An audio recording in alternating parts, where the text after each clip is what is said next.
We begin our study of energy with the idea of work.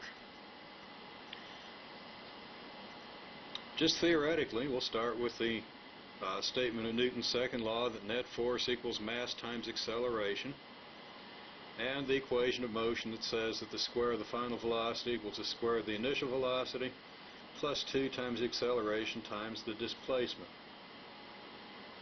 If we combine these two equations, we end up with this equation. Now the details of that combination are here in black. We simply solve this first equation for the acceleration. Acceleration is force divided by mass.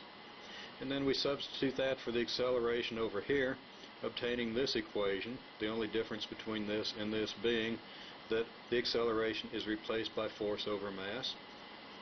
Then we multiply both sides by the mass. To eliminate the denominator, we get this equation.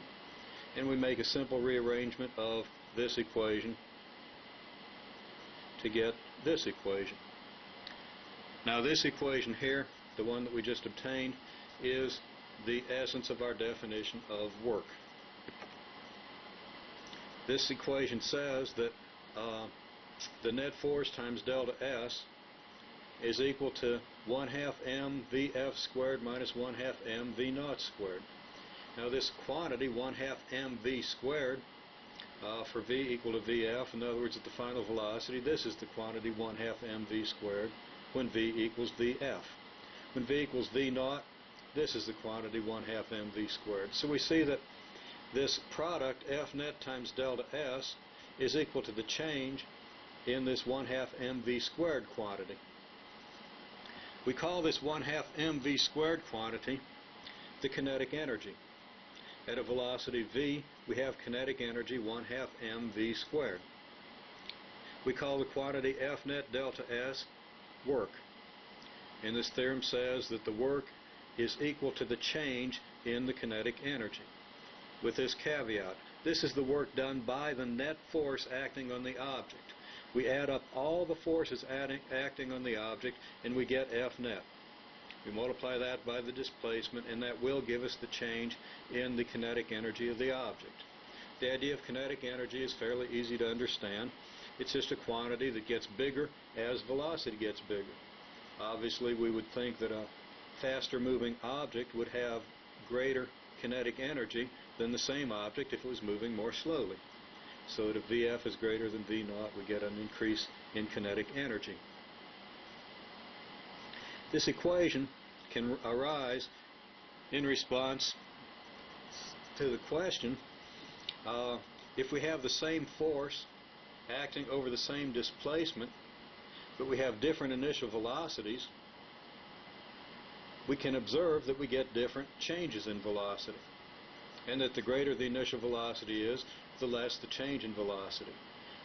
Somehow it seems that if we have the same force acting over the same displacement, we ought to get the same result, with the same change in velocity, since force creates acceleration, or results in acceleration on an object. Why should the delta V's be different? Well, the answer to the question is again in this equation that we saw up here. What is the same is the change in the squared velocity, the Vf squared minus V naught squared. The delta V, which is just your final velocity minus your initial velocity, is different, but the change in squared velocity is the same.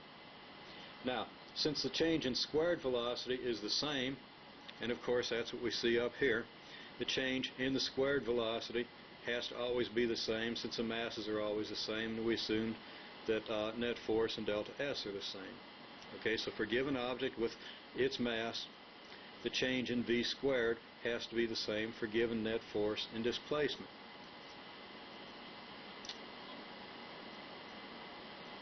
Since it's the V squared that's changing by the same amount every time, the delta V is going to be different every time.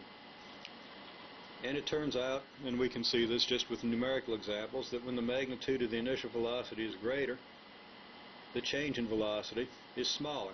And I really should say here that the magnitude of the change in velocity is smaller. We're going to work through a lot of details that come from this one fairly simple idea.